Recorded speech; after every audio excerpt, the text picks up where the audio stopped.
Well, we got a busy day today. I'm going to get started out here. We're going to head to the paint shop to see if the paint for the package tray is mixed. I'm going to stop at the trim shop. We got a home inspection. If I get back early enough, I'll try and do the cold start on the Catalina. If not, we'll do it tomorrow because I got to back it out to grind out the rust. So anyway, let's get moving here. This is the paint place right here. So we'll run in and see if they have our paint mixed up. Well, he didn't have the paint mixed yet, but he had a really nice calendar with pictures from Michigan and whatnot on it. So yeah, I made out something here. So, all right, let's get moving. This road's really bad. I seen one car, Ford Escape, new one, with the left front wheel completely ripped off from a pothole. And I just saw like a PT Cruiser with a blown tire from a pothole.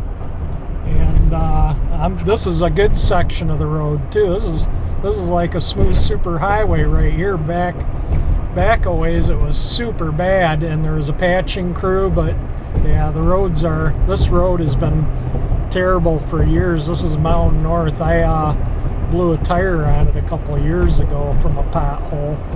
So just trying to avoid holes in the road, and there's a good size one. Yeah, it's like nuts.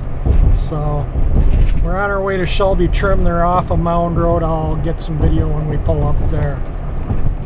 Well, we're about ready to turn into Shelby Trim here. It's not Shelby like from the Shelby Mustang. They used to be originally located in Shelby, Michigan, which is just a few miles north of here, Shelby Township. So here we are. I'll take the camera in and see if they allow me to video inside. I just wanted to get a little video. That looks amazing. The back seat, the covers are all together. Did you reuse the vinyl on the back of the? Yes, I did. Oh, that looks really good. Yeah, that's the original. Yeah, that looks. It was like brand new. Well, yeah, it's a very clean car. It's only got to 29. see the foundations in the back, the cotton and stuff like this. What is this, 65 or something? 60, 1960. It's. I mean, this is like the only problem with the backrest on the front seat was there a little mouse hole there that something to shoot or wear hole. But yeah, they're really clean. Everything was very clean. Looking good. Yeah. Yeah, there's not even any rust on the frames. Yeah, I know that. Look at them. They're just clean as whistle on the inside, like brand new. Wow. This is probably about what they look like, brand new from the showroom. From the factory? Oh yeah, they don't get much cleaner than this that. car is like one of the cleanest cars of this vintage I've ever restored. Very clean. The only thing I noticed there was rust on was the seat tracks, which we painted those up. I sandblasted those and painted them. But there was a lot of rust on. Yeah, that's where the floor was rusted out underneath these. Yep. There was a brace underneath the body, and the dirt and stuff got in between the brace and the sheet metal and rotted the sheet metal. The brace was perfect. Yeah. The sheet metal was gone. Very so clean car, very clean. All the frames have been been conditioned and painted. Wow. So everything's awesome. This is gonna be like a brand new car when I'm done. It won't smell like mice anymore. Mice anymore. Yeah. If I left the windows down, it didn't smell. But if the windows are up, yeah. It's just they always get like that in old cars. Yeah. It's not just the mouse. It's the actual cotton that does it. Right. Yeah. Yeah, they come along good. They look amazing. I want to get a little video of this beautiful 60 Chevy. I had a 60 Chevy for 8 years, so I kind of like them. So this was a coupe that you're making into a convertible, I take it. Yeah. Somebody's doing a nice job. You got to do a little reinforcing of the undercarriage, the sills and stuff, to when you take the support of the roof away. This is going in Autorama, is that what I understand? Yeah, it was in Autorama back in the 90s, I think. Uh-huh. He's redoing it and updating it a little bit with the vinyl. So that's an older... Yeah, it's an older Autorama car, So Wow. we're not really changing it. Nice. We're just doing vinyl now instead of having the tweed on it. Uh-huh. Nice. And you got some other cool old car here.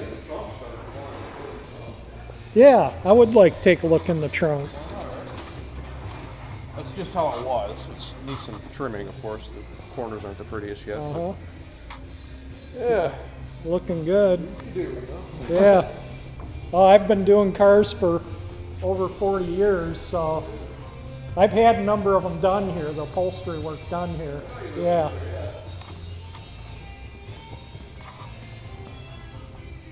Yeah, looking good.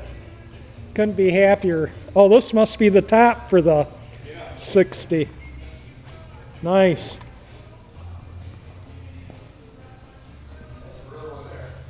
Yeah, you don't see these. Be a little chilly to drive this on a day like today.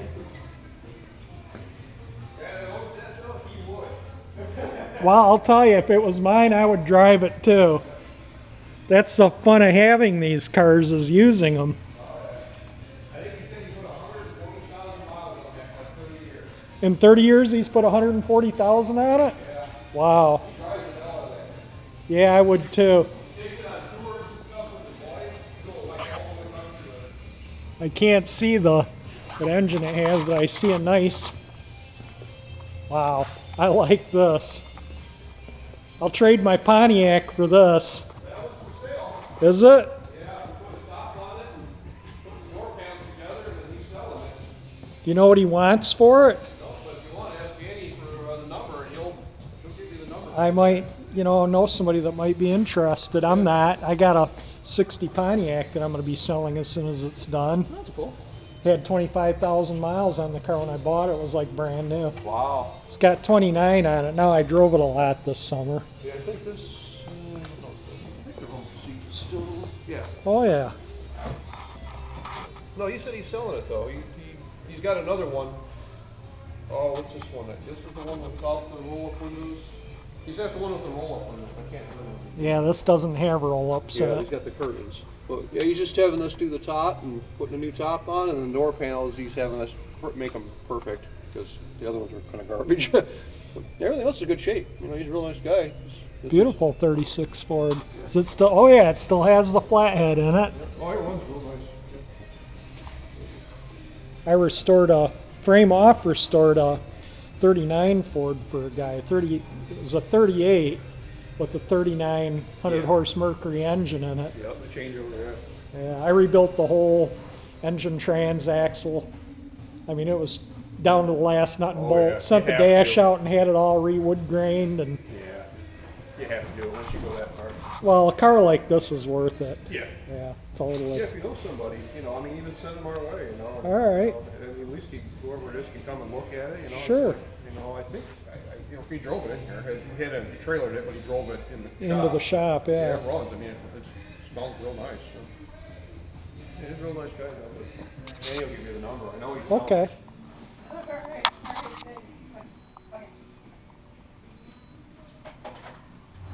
So as you can see, they do stellar work here. They do mostly, they do a lot of old cars, convertibles, but they do mostly, I think, newer stuff. But yeah, if you need trim work done, totally, this is the place. The Pontiac seats are looking amazing. Those other cars were looking amazing.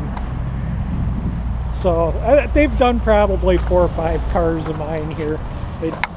They're the only place I'll take it. Yeah, you can get them done cheaper elsewhere, but you get what you pay for. You save $500 or $1,000, and then you're totally unhappy, and then you got to have it redone, and then you're out the money you spent the first time. So just spend the money, get it done right the first time, and be done with it. Here's a perfect example of why you spend the money and get it done right the first time. I paid a guy to do this, and he didn't put any new padding or do anything to rebuild the seats, or he didn't even stitch the back correctly. The vinyl from the top here to here is like to there on the back seat.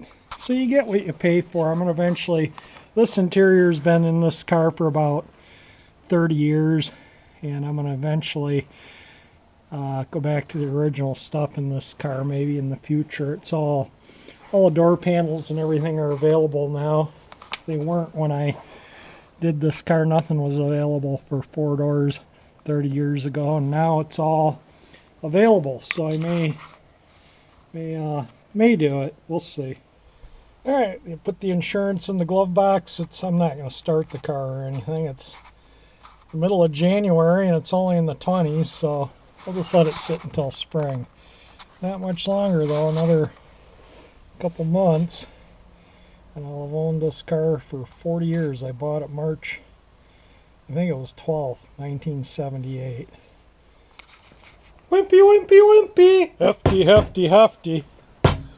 Well, we're going to see if this will start. It really hasn't been used in years, but this year I did use it once for my dad. We had about a foot of snow. But anyway, I'm going to crank it up, and maybe, I don't know if I'm going to blow anything around the yard or not, but I am going to start it up and let it warm up.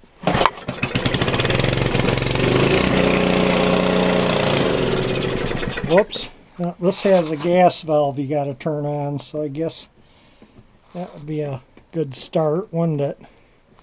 Surprised it even fired. Whoops, that's off choke. That's full choke. Get it up on the compression stroke and let's give her a pull.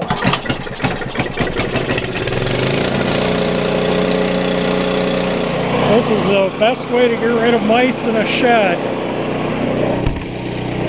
Guarantee you that'll get rid of the mice that are in there. Sorry about the flickering fluorescent light above my head, but I was down here looking for a starter. I have a brand new 59 Chevy quarter panel, right or left rear quarter panel sitting here. But I was looking for a 59 Mercury starter. I see Corvette Benz doing a 59 Mercury, and the starter drive teeth were chipped on it. And he has a new starter, so maybe he'll get it going. But I told him, well, I thought I had a brand new starter. I'm going to look, see if I can find it. Well, I have a bunch of Delco generators. I didn't see that starter though, but I'll keep looking. Little parts stash I got here. That's a 355, I think, pig for a 59 Chevy. That's a 336, I think, out of a 56 or 7 Chevy. The 336 is 100% rebuilt. This 355 has a couple broken spider gears, and the little clips that hold the things that you turn to adjust the backlash were missing, so the backlash is a little excessive in it. And in here there's a 308. I don't know if that shows up or not, but I took a housing and cut it down, and that's completely rebuilt, and I filled it full of gear lube, that housing that I kind of welded up. I got a couple more housings I was going to make for those, just never got around to it. Even got a door off of 59 Biscayne. How about that? And I found a bunch of 348 engine parts, a box of connecting rods and other various components for the 348 engine. I got a extra balancer, all kinds of good stuff. This is a charging coil for a Briggs & Stratton lawnmower engine. So yeah, I kind of keep all kinds of stuff laying around. So I haven't found well, there's a starter, but I don't think it's it's a GM starter there. So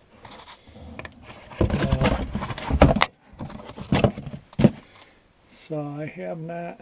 There's the Carter 4-barrel, a correct one for the 59 Chevy. I'll get a little video of it.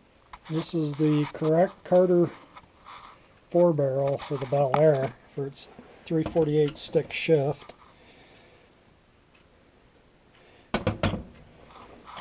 This is for the secondaries.